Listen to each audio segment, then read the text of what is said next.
কাকা, কোথায় গেল ওই জালিমের গরম গরম কথা?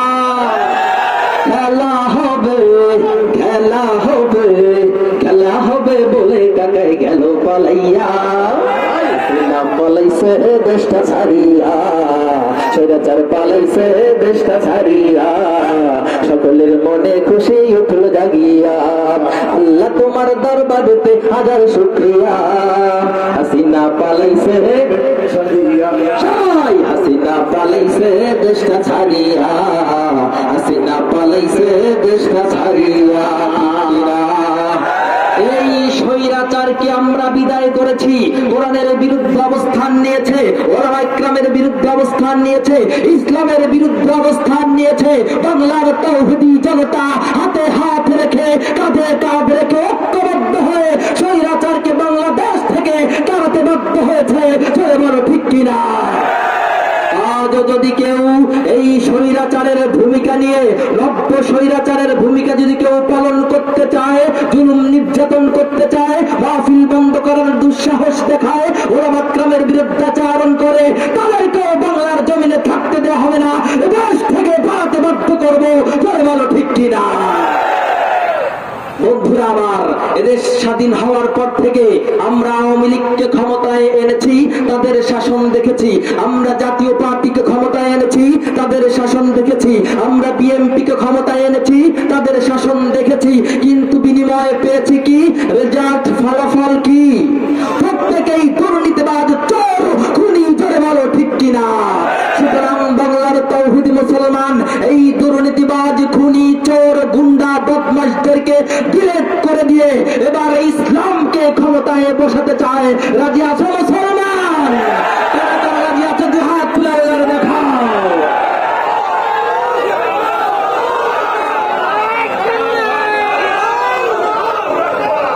আমার শ্রমিক ভাই, কৃষক ভাই, একটি কথা বইলা যাই, জেনে রেখো ইসলাম ছাড়া শান্তি কোথাও নাই। আমার শ্রমিক ভাই, কৃষক ভাই, একটি কথা বইলা যাই, জেনে রেখো ইসলাম ছাড়া শান্তি কোথাও নাই। আরে সুখের মালিক আল্লাহ তাআলা, অন্য কেহ নয়। সুখের মালিক আল্লাহ তাআলা, অন্য কেহ নয়। জেনে রেখো ইসলাম ছাড়া শান্তি কোথাও নাই।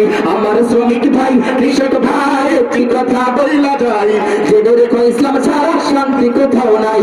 আমার শ্রমিক ভাই, কৃষক ভাই, একটি কথা বইলা যাই, জেনে রেখো ইসলাম ছাড়া শান্তি কোথাও নাই। দেখলাম কত নেত্রী নেতা মিঠা মিঠা বললো কথা, ঠিক কিনা? আরে নিজের জীবন লইয়া তারা এদেশ থেকে পালাইয়া যায়, নিজের জীবন লইয়া তারা এদেশ থেকে পালাইয়া যায়। জেনে রেখো ইসলাম ছাড়া শান্তি কোথাও নাই। আমার শ্রমিক ভাই, কৃষক ভাই, একটি কথা বইলা যাই, জেনে রেখো ইসলাম ছাড়া শান্তি কোথাও নাই। ইসলাম ছাড়া অন্য কোথাও সুখ আর শান্তির ঠিকানা মুসলমান দুনিয়ার কোন মানুষ খুঁজে পাইতে পারে না, পারে না, পারে না। জেনে বলো ঠিক কিনা? হিন্দু যদি তার জীবনের ব্যক্তিগত জীবন, পারিবারিক জীবন, সামাজিক জীবন, আন্তর্জাতিক জীবন, সুখ আর শান্তি খুঁজে পেতে চায়, সেও যেন আল্লাহর কোরআনের কাছে মাথা নত করে। বৌদ্ধ যদি সুখ শান্তি খুঁজে পেতে চায়, সেও যেন আল্লাহর কোরআনের কাছে মাথা নত করে। দুনিয়ায় যত জাতি রয়েছে সকলকে কোরআনের কাছে মাথা নত করতে হবে, প্রেসক্রিপশন গ্রহণ করতে হবে। তাই কেবল সুখ আর শান্তির ঠিকানা খুঁজে পাওয়া সম্ভব। অন্য কোন রাম বাম গণতন্ত্র, আব্রাহাম লিঙ্কন দিয়ে এই পৃথিবীর বুকে সুখ আর শান্তি ফিরে আনা সম্ভব নয়, হবে না, যাবে না। চলে বলো ঠিক কিনা? বন্ধুরা আমার, ইসলাম মানতে হবে। ইয়া আইয়ুহাল্লাযীনা আমানু দুখুলু ফিস-সিলমি কাফা। নামাজ পড়লেন, ইসলাম মানলেন, রোজা রাখলেন, ইসলাম মানলেন, হজ ফরজ হলো, হজ করলেন, ইসলাম মানলেন, দান সাদাকা করলেন, ইসলাম মানলেন। কিন্তু যখন ভোট দিতে হয় তখন কিভাবে ইসলামের বিরুদ্ধে তুমি সিল মারতে পারো? তুমি মূলত নামে মুসলমান, কামে মুসলমান হতে পারো নাই। তুমি মুসলমান নামে মুনাফিক। চলে বলো ঠিক কিনা?